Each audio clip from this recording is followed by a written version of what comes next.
Olá, galerinha! Tudo bem com vocês? Espero que sim. Jana aqui, super fã do Guia da Monografia, e hoje eu quero mostrar para vocês as 9 perguntas obrigatórias que um artigo científico deve responder.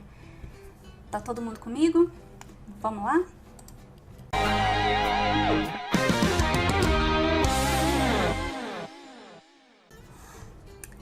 Bom, vamos começar com a pergunta número 1, que está relacionada ao resumo do artigo científico. O que será que o resumo, de um manuscrito, de um artigo científico, precisa informar para o leitor? Alguém sabe? Vamos lá. Na verdade, pessoal, o resumo, eu trato ele como se fosse um mini artigo seu. Imagine que vocês estão escrevendo um artigo, já tem o artigo completo, digamos assim. O resumo eu sempre dou dica, falando para deixar por último, porque realmente o resumo você constrói depois que o trabalho já está todo pronto, justamente porque ele é um mini artigo. No resumo, vocês precisam transmitir a essência do trabalho, dar uma contextualização, mostrar o problema da pesquisa, trazer o objetivo do estudo, contar como foi feito brevemente, certo? Contar para o leitor quais foram os principais resultados encontrados e, por fim, quais foram as principais implicações desse trabalho para a ciência, para o meio ambiente, para a sociedade, para políticas públicas, enfim. Qual foi a implicação desse trabalho, o que ele traz de inovador e em que ele vai melhorar o mundo, digamos assim. Então, de forma resumida, no resumo você precisa responder o que foi feito no estudo. De forma muito breve, tá, pessoal? Como o próprio nome diz, resumo.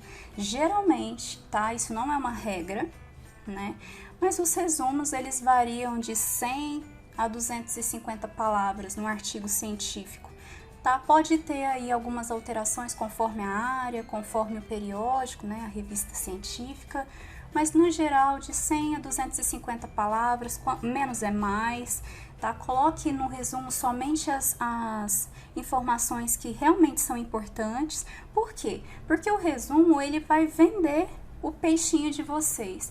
O leitor que vai pegar o paper de vocês, ele vai começar lendo o título, Se o título interessa, ele vai ler o resumo. E ali ele vai saber se continua lendo o artigo inteiro, se é interessante para ele continuar lendo, ou se o resumo já mostra que não é bem o que ele esperava, e aí ele opta por não ler, desculpa. Então, o resumo é isso. É um mini artigo com pouquíssimas palavras, objetividade, é o que você fez, quais foram os principais resultados, qual foi o objetivo do trabalho, de forma sucinta. Ou seja, o resumo traz a essência do trabalho, certinho? A pergunta 2 vem na introdução. Qual é o problema de pesquisa? A introdução, pessoal, também é uma parte importante para vender o nosso peixe, digamos assim, para os leitores. Porque na introdução, ao contrário do resumo, que é uma coisa muito breve mesmo, que é para você transmitir a essência do trabalho e convencer ou não, o leitor a continuar seguindo com a leitura do seu texto. Mas a introdução já é uma seção um pouco mais longa, certo? Que a grande questão dela é qual é o problema de pesquisa. E aí, o que a gente faz? Na introdução, a gente traz um contexto sobre o nosso tema de estudo, tudo que já é conhecido, o que ainda não se sabe, e aí chega o objetivo do nosso trabalho. A partir do que ainda não se sabe, a gente constrói o nosso objetivo de pesquisa, porque aí a gente tem um problema. Olha, estudamos, a literatura mostra até o ponto X, até o ponto X, mas com esse trabalho eu pretendo chegar até o ponto Z. Entendem o que eu estou dizendo? Então, é o avanço, é a inovação. Então, vocês vão contextualizar o leitor, mostrar qual é o objetivo, qual é o problema que vocês querem resolver com o estudo de vocês, certo? E também é de bom tom trazer também quais são as implicações desse estudo. Por que que ele de fato é importante? Como que ele vai contribuir, né? E essa é a pergunta-chave, pergunta 2, que corresponde à introdução. A pergunta 3, ela entra na seção revisão de literatura e aqui eu também vou abrir uma ressalva, tá bom? Não é todo artigo que vai ter um item próprio, um item de revisão de literatura, certo? Algumas revistas, na verdade, pelo menos da minha área, a não ser que você escreva um artigo tipo review, que é um artigo realmente revisão, né, de literatura, que geralmente é uma revisão sistemática, né, de literatura, os artigos eles não têm um item de revisão, tá? Essa revisão ela é feita ao longo do artigo, ao longo do manuscrito, né? A revisão vem na introdução, né? A revisão vem nos métodos, sim, que é importante também a gente justificar a escolha dos métodos usando a literatura científica, né? A revisão vai vir na hora de vocês discutirem os resultados da pesquisa, né? Então, essa revisão ela vem ao longo do texto, certo? E é a sua... são os autores que você vai citar, os autores que são importantes, relevantes, para que o leitor compreenda o seu estudo, o seu trabalho, certinho? E na revisão de literatura, a gente vai responder o seguinte: o que já foi falado sobre o assunto que eu estou abordando? É exatamente isso, é mostrar para o leitor até onde já se chegou nesse tema, nesse assunto, né? E aí entra o nosso trabalho. A partir daí a gente continua, né? Aí a inovação da pesquisa é o nosso problema, é o que a gente quer resolver. Mas a revisão vai basicamente responder o que já foi falado sobre o assunto que eu estou escrevendo, certinho? Pergunta 4 relaciona-se ao método, né? A metodologia usada para desenvolver a pesquisa de vocês. E aí vocês vão responder a seguinte pergunta: de que forma você resolveu o problema? Como você resolveu o problema? Certo? Vou dar um exemplo para vocês, para talvez ficar mais claro, né? Na minha tese, por exemplo, eu trabalhei com sustentabilidade dos recursos hídricos, mas qual que era o problema? Né? E aí entra a questão, por exemplo, nós temos uma agenda a se cumprir, que são os Objetivos do Desenvolvimento Sustentável, que deveria, né, ser cumprida até 2030. Mas para isso, a gente precisa de métodos que permitam o monitoramento desses objetivos, correto? Senão a gente não sabe se alcançou ou não, né? E aí entra a minha tese, né? Eu propus um método para análise da sustentabilidade, né? Mais voltada para a sustentabilidade dos recursos hídricos. Ou seja, eu resolvi um problema. E aí, como eu fiz isso? Entra a parte da metodologia. É o passo a passo de como eu desenvolvi a minha pesquisa, certo? E uma coisa que é muito importante aqui, pessoal, é que o método, a metodologia de vocês, ela precisa ser reproduzível. Jana, mas o que é isso? Reproduzível é o seguinte: vocês têm que escrever como vocês fizeram, como vocês desenvolveram a pesquisa, de uma forma seguinte, que outro pesquisador lendo o artigo de vocês vai conseguir desenvolver o mesmo trabalho, certo? Supondo que um pesquisador tenha exatamente as mesmas condições, os mesmos parâmetros, os mesmos dados, enfim, tem uma situação muito semelhante à situação de vocês, né? Do estudo de vocês, e ele quer replicar esse estudo para uma outra área, certo? Lendo a metodologia de vocês, ele deve conseguir fazer essa pesquisa, certinho? Então, a metodologia, o que ela precisa ser? Reproduzível. E o que você responde? Como você fez, como você desenvolveu o trabalho, de uma forma muito bem escrita, né? Pensando que o trabalho não é feito para vocês lerem, o trabalho é feito para outras pessoas lerem, e essas pessoas têm que entender o que foi feito, né? Para chegar nos resultados de vocês, certinho? Então, lendo, outras pessoas conseguem reproduzir nas mesmas condições que vocês, o estudo que vocês desenvolveram. Então, essa é a função da metodologia. Então, de que forma você resolveu o problema? É a pergunta 4, né, da seção de metodologia. A pergunta 5 relaciona-se aos resultados da pesquisa de vocês. E aí, quais foram as suas descobertas? O que vocês encontraram? Né? Lembrem-se o seguinte, vocês têm um problema para resolver, certo? Esses resultados, eles precisam responder a pergunta científica resolvendo o problema que vocês se dispuseram a resolver, certinho? O resultado, ele está diretamente relacionado ao objetivo do trabalho e à pergunta que vocês fizeram, certo? A pergunta científica, né? Então, os resultados, eles precisam dar suporte na resolução desse problema, tá?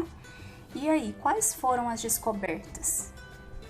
Essa sessão, vocês precisam responder isso. O que vocês encontraram, né, para resolver esse problema? Será que conseguiu resolver o problema?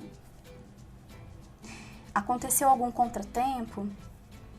Enfim, tudo que vocês encontraram e que é relevante para responder à pergunta inicial, ao objetivo do trabalho, tá? Isso é uma coisa importante, pessoal, porque geralmente quando a gente desenvolve uma pesquisa, a gente encontra vários resultados, né? Mas no artigo, por ser um documento mais enxuto, mais conciso, a gente precisa ser mais direto ao ponto, né? O que a gente vai colocar? A gente vai usar somente os resultados que de fato respondem que de fato resolvem, né? Ajudam a resolver o problema de pesquisa, tá bom? Nada além, tá bom? A pergunta 6, pessoal, ela se relaciona à discussão. E a discussão nada mais é que a interpretação dos resultados que vocês alcançaram. E aí, a pergunta é, o que essas descobertas significam?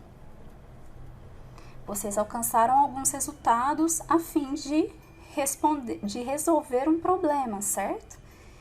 E agora, a discussão, vocês vão trazer essa interpretação, né? Vocês vão interpretar o resultado de vocês, dizendo para o leitor o que esses resultados significam e de que forma esses resultados resolvem o problema, né? O problema inicial de pesquisa.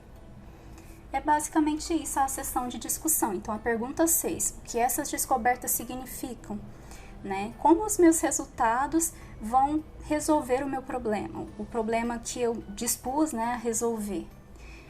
O que isso significa? Então, vocês vão explicar isso para o leitor. A pergunta 7, pessoal, na verdade, é uma parte que geralmente todo artigo científico tem, que é a parte de agradecimentos. Quem te ajudou? Essa pergunta que vocês precisam responder. E isso aqui é importante, principalmente para quem recebe bolsa de estudos, né? Então, todo artigo que vocês publicarem, tendo uma iniciação científica, tendo uma bolsa de mestrado, tendo uma bolsa de doutorado, ou às vezes recebe um financiamento de alguma agência de fomento, ou de algum projeto específico, né? Essas fontes financiadoras precisam vir nos agradecimentos. E eu ainda complemento os agradecimentos, que é de bom tom fazer, né? Agradecer aos revisores do artigo, né? Isso na versão final, tem muita gente que coloca até ao publicar mesmo, já antecipa o agradecimento aos revisores, né? Sim, porque eles dispensam tempo ali para ler o trabalho de vocês, analisar o texto e propor melhorias, porque é isso que o revisor faz, né? O revisor, a gente geralmente tem um medinho, mas eles estão ali para ajudar de forma muito construtiva, né? O nosso texto a melhorar. Então, sim, por que não agradecê-los, né? Porque leva um tempinho aí, gente, que a gente realmente precisa se dedicar na correção de um artigo. Então é de bom tom agradecê-los também, né? Ou outras pessoas que ajudaram, por exemplo, nos agradecimentos eu também sempre coloco, se eu pedir, por exemplo, para alguém revisar o meu artigo, revisar o inglês do meu artigo, né? Qualquer coisa assim, nesse sentido, eu também sempre coloco nos agradecimentos, para dar o crédito para a pessoa que trabalhou ali, né? Então, nessa sessão é quem te ajudou? E aí, vocês vão responder essa pergunta na sessão de agradecimentos. A pergunta 8 relaciona-se às referências. Quais as fontes que você citou ao longo do estudo, ao longo do artigo? Muito importante, pessoal. Toda referência, toda citação que vocês fizeram, desculpa, ao longo do texto, precisa estar nas referências bibliográficas, certo? Todas elas.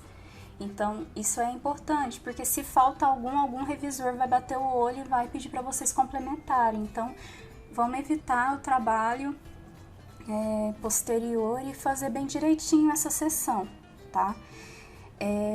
Em vídeos mais para frente, eu vou discutir um pouquinho com vocês também sobre a questão das citações, né? Como citar, a importância de não cometer plágio. Gente, por favor, plágio é crime, tá? Dá muito problema, dá reprovação. Já vi pesquisadores que perderam financiamento por causa do plágio, então é muito sério, tá? Se vocês usaram algum autor ao longo do texto, dê o crédito a esse autor. E tomem muito cuidado com o plágio, porque plágio realmente, né, é crime. E aqui eu deixo, eu não arrisco muito a dizer a porcentagem que é permitida, porque cada revista funciona de uma forma diferente. Mas, por exemplo, para um TCC, no geral, tá? A similaridade, ela tem que ter, o seu trabalho tem que ter no máximo 3% de similaridade. E aí eu tento estabelecer esse limite, né, para os meus artigos. Então é uma dica que eu dou para vocês também, porque não é bem a palavra plágio. Quando a gente passa o trabalho no antiplágio, a gente vai ter ali termos que são similares a outros trabalhos, né? Então tomem cuidado para não copiar, gente, por favor, porque cópia é plágio, né? E é isso, citou um autor, dê crédito a esse autor, tá bom? E é essa pergunta que vocês vão responder nas referências bibliográficas. Quais foram as fontes que vocês citaram? E por fim, a última pergunta é referente a materiais suplementares, caso haja necessidade de materiais suplementares. Isso não é uma obrigação, tá bom? E aí vem a pergunta, vocês têm informações extras que precisam estar no artigo? Por que essa pergunta? Porque às vezes a gente desenvolve, por exemplo, artigos muito metodológicos que tem várias tabelas e que inviabiliza, né, a entrada dessas tabelas no corpo do texto, certo? É um exemplo, tá, pessoal? Então, o que a gente faz? A gente disponibiliza essas tabelas porque elas são necessárias para o trabalho, né? O leitor só vai conseguir compreender o nosso trabalho olhando os dados, né? Mas ao invés de colocar esses dados no corpo do texto, a gente coloca como material suplementar, né? São materiais que ficam à parte do texto, mas que o leitor consegue baixar, né, e acompanhar, fazer a leitura acompanhando os materiais suplementares. E se for o caso de vocês, né, se vocês tiverem essas informações extras que não cabem no corpo do artigo, vocês precisam responder essa pergunta 9. Se tem informações, então informações extras, essas informações precisam aparecer em materiais suplementares. Certinho, pessoal? Bom, hoje era isso. Né, eu queria mostrar para vocês quais são as 9 perguntas que um artigo científico precisa responder, certo? Isso, claro, essa ordem não é necessariamente a ordem de todas as revistas, tá? Porque eu já vi revista que deixa o método por último, enfim.